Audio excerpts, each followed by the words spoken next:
Assalamualaikum warahmatullahi wabarakatuh. Selamat siang para mahasiswa.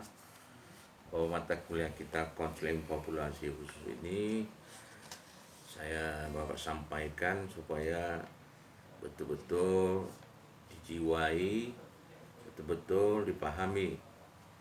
Kita mulai dari pengertian konseling. Banyak pengertian tentang konseling, baik dari Cetcher dan Stone, dari Jones, English, Cetcher, ada American School Counselor, ada Talbot dan lain-lain. Tapi intinya bahwa konseling itu adalah pertemuan empat mata yang mana Anda sebagai calon konselor dan yang Anda hadapi adalah klien. Bagaimana upaya Anda sebelum melakukan konseling, Anda harus melakukan pendekatan-pendekatan yang dapat menciptakan keakraban, yang bisa menimbulkan kepercayaan dan menimbulkan semangat dan menimbulkan kegairahan bagi setiap klien yang dihadapi. Khususnya karena mata kuliah kita nih konseling populasi khusus, tentu ini kliennya ini agak khusus.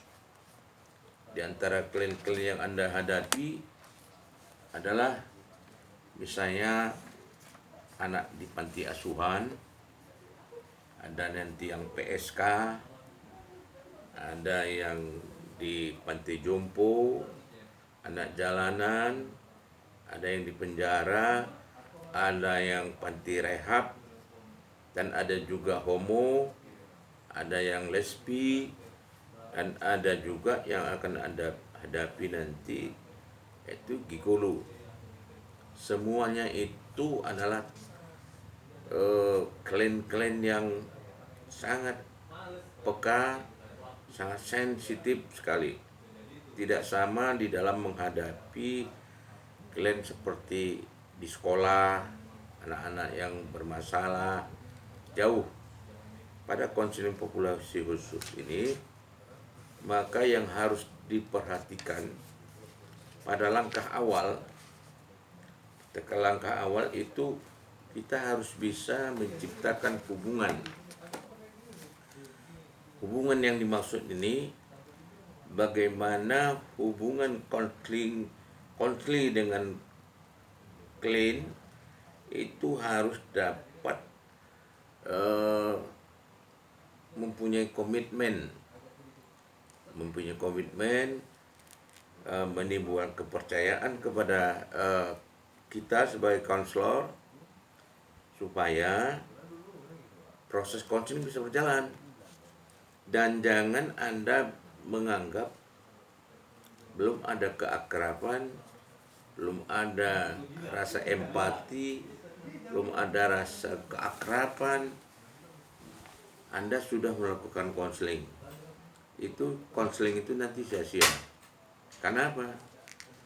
Konseling itu tujuannya adalah bagaimana untuk membantu klien.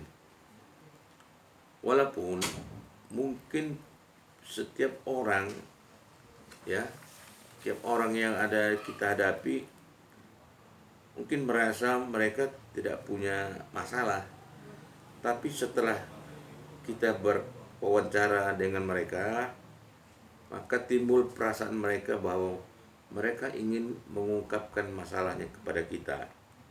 Tapi itu pasti dengan teknik-teknik kita yang betul-betul kita jiwai. Kita contoh, misalnya salah satu konseling yang berada di panti asuhan. Konseling di panti asuhan itu tentu saja kita tahu bahwa anak panti asuhan itu punya masalah.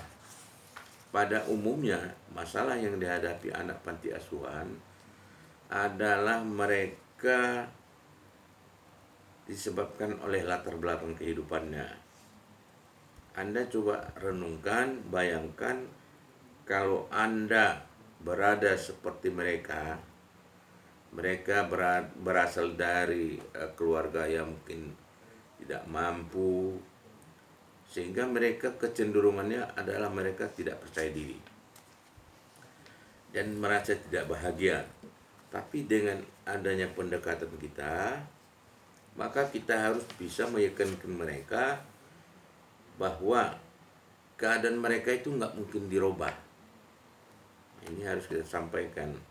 Mereka tidak akan mungkin dirubah, tetapi yang harus kita sampaikan kepada mereka, bagaimana mereka dari keberadaannya mereka, dari segala kekurangannya,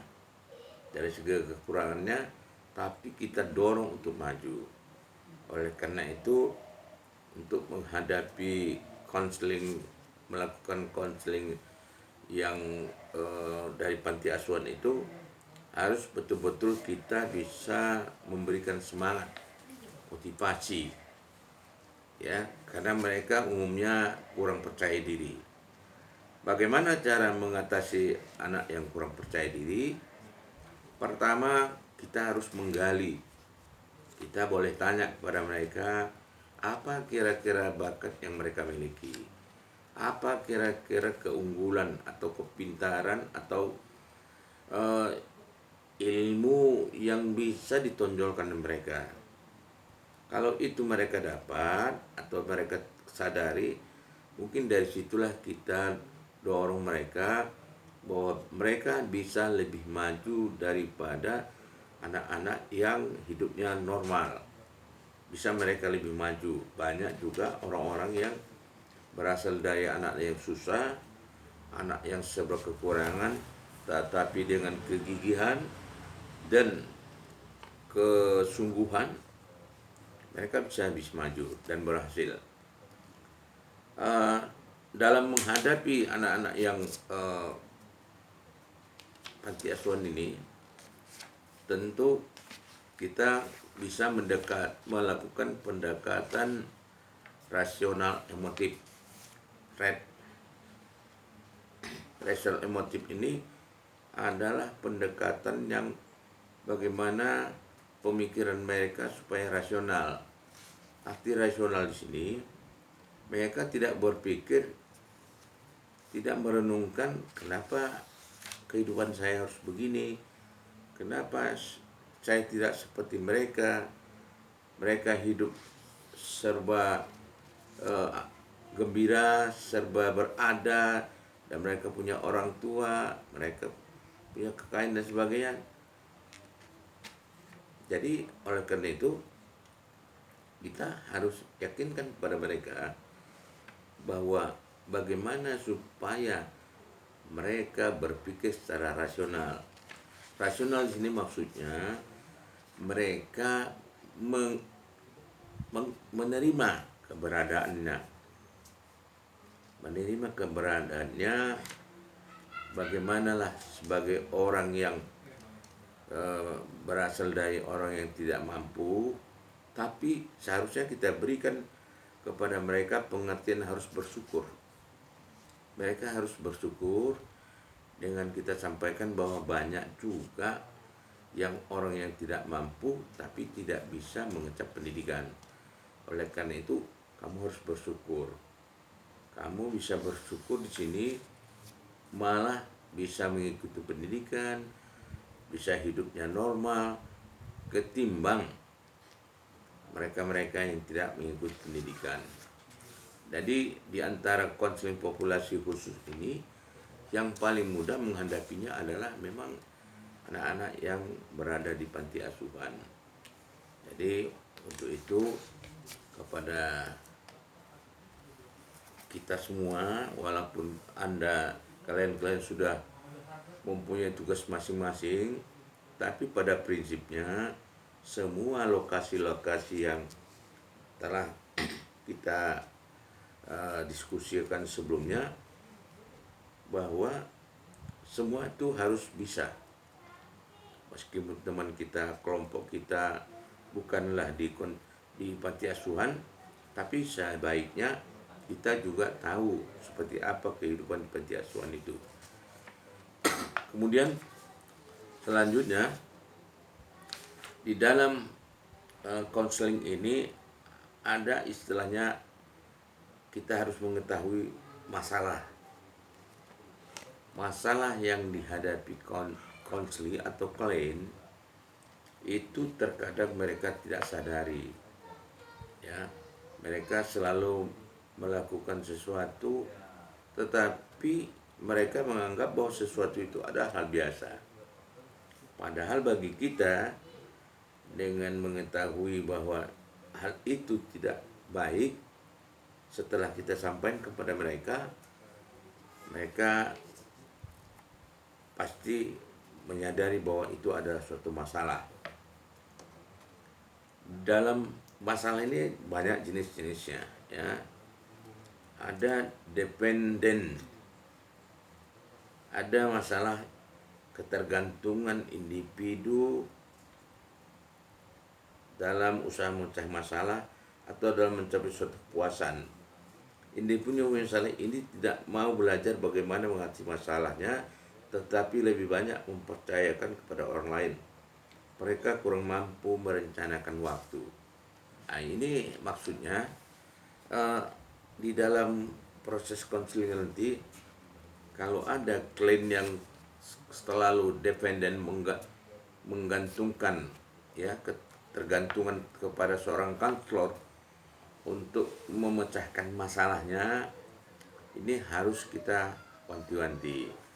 Jangan sampai untuk memecahkan masalahnya itu kita selalu memberikan penjelasan atau menunjukkan.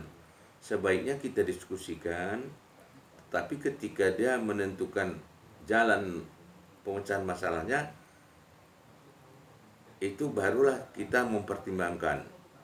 Kalau seandainya kita anggap bahwa masalah yang akan dijalani dalam memecahkan masalahnya itu baik, baru kita persilakan.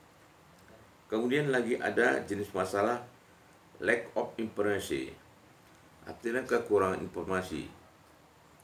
Klien atau counseling, ya, istilahnya orang-orang yang menghadapi masalah ini bisa karena kekurangan informasi.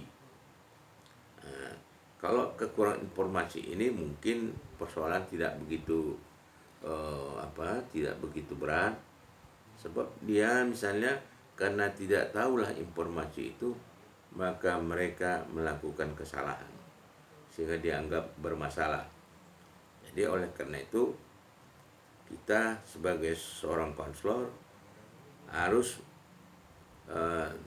bisa menyampaikan informasi tentang sesuatu agar terhindar klien kita itu dari menghadapi masalah.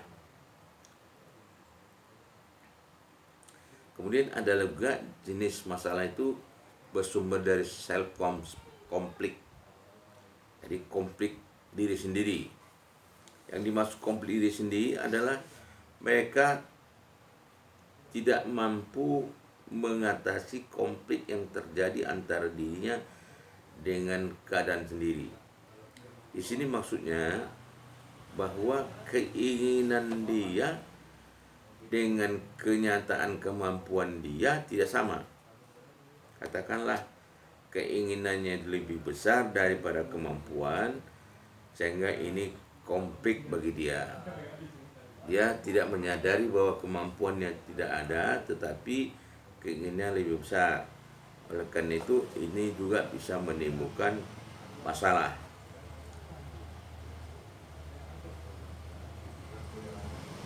Kemudian ada juga jenis masalah itu yang disebut dengan choice and few. Artinya di antara alternatif yang dihadapi ada kebutuhan untuk menentukan sesuatu alternatif, tetapi mereka tidak sanggup sehingga timbul kecemasan, gelisah dan sebagainya. Kemudian jenis masalah ada juga yang namanya no problem. No problem ini maksudnya ada siswa, kata kalau untuk di sekolah, ada siswa yang tidak pernah merasa dia punya problem. Nah, ini ya,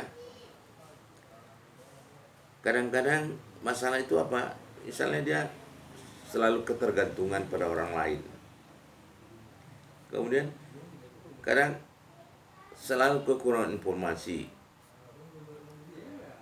ada juga konflik pribadi dalam pengambilan keputusan, kemudian dia merasa tidak ada masalah. Jadi dia merasa tidak ada masalah. Nah, ini juga seorang konselor harus bisa mengingatkan pada mereka. Jadi kembali tadi kepada persoalan panti asuhan, bahwa apabila kita sadari ini, dari sini kita bisa melihat dia termasuk jenis masalah apa. Ya, kalau dia tidak percaya diri, masuk pada golongan masalahnya mana dia? Berarti mungkin dia konflik, masuk dalam konflik ya. Ya, batin dia kadang-kadang tidak menerima keadaan dia. Dia beranggap bahwa dia itu ingin seperti orang lain yang dilihatnya di luar dirinya, tetapi sebenarnya kenyataannya tidak seperti itu. Oleh karena itu, sebagai seorang konselor, sebaiknya kita harus bisa mengingatkan atau menjelaskan kepada mereka. Kemudian ada juga ya pendapat lain, yang namanya masalah itu adalah dibagi beberapa bagian, yaitu masalah pribadi, personality problem, masalah pribadi, ada juga masalah pendidikan, educational problem, ada juga masalah pekerjaan, ada juga namanya masalah problem finansial, ada juga masalah kesehatan. Jadi di dalam hal ini memang banyak pembagian-pembagian tentang masalah. Tetapi yang perlu kita ketahui, ketika kita menghadapi klien nanti di lapangan, kita harus bisa dengan benar-benar menentukan bahwa orang ini masalahnya apa. Jadi kita harus bedakan antara kasus dengan masalah. Gejala-gejala yang kelihatan itu disebut kasus. Kasusnya apa? Misalnya sering termenung, itu kasusnya. Tentu orang yang termenung itu, walaupun ada 3 orang yang suka termenung, tetapi sebenarnya termenung itu bukan tentu termenung itu bisa bersumber dari masalah yang berbeda. Jadi itu harus kita ingat bahwa masalah yang berbeda itulah, dari situlah kita harus hati-hati untuk menanganinya. Itu masalah-masalah yang semua pada umumnya dihadapi oleh klien-klien yang akan kita hadapi nanti di lapangan. Kepada mahasiswa, supaya di dalam menangani masalah ini, tolong supaya serius, betul-betul jangan terus merasa puas. Langkah pertama dalam menemukan masalah ada namanya identifikasi kasus. Semua kita identifikasi kasus dulu. Kita menghadapi seseorang, kita data dulu apa kasusnya apa saja. Lalu setelah identifikasi kasus, langkah berikutnya adalah melakukan identifikasi masalah. Jadi seperti tadi diterangkan, masalah itu, kasus itu banyak, tapi belum tentu masalahnya sama. Oleh karena itu silakanlah berlatih untuk menemukan mengidentifikasi kasus di lapangan dulu. Setelah itu baru kita identifikasi kasusnya, ya. Di dalam identifikasi kasus ini ada langkah-langkah ya yang harus kalian kuasai juga, yaitu seperti masalah fungsi secara substansial materi. Ada karena masalah materi, ya. Orang punya kasus karena sebabkan masalah materi, ya, karena tidak punya uang.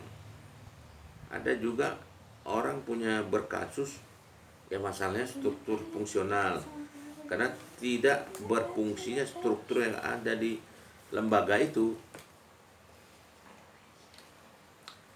Jadi tentu berbeda, satu kasus belum tentu mempunyai masalah yang sama. Itu ingat ya, kasus dengan masalah itu sangat berbeda. Oleh karena itu tolong dipelajari baik-baik ya langkah-langkahnya itu, termasuk setelah mengidentifikasi masalah, langkah berikutnya adalah diagnosis. Mendiagnosis itu maksudnya adalah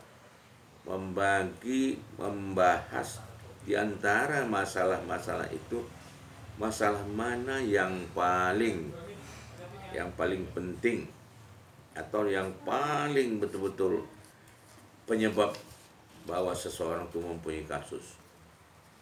Bapak rasa itu dulu untuk pertemuan ini. Pertemuan selanjutnya kita akan lanjutkan pada episode berikutnya. Terima kasih. Assalamualaikum warahmatullahi wabarakatuh.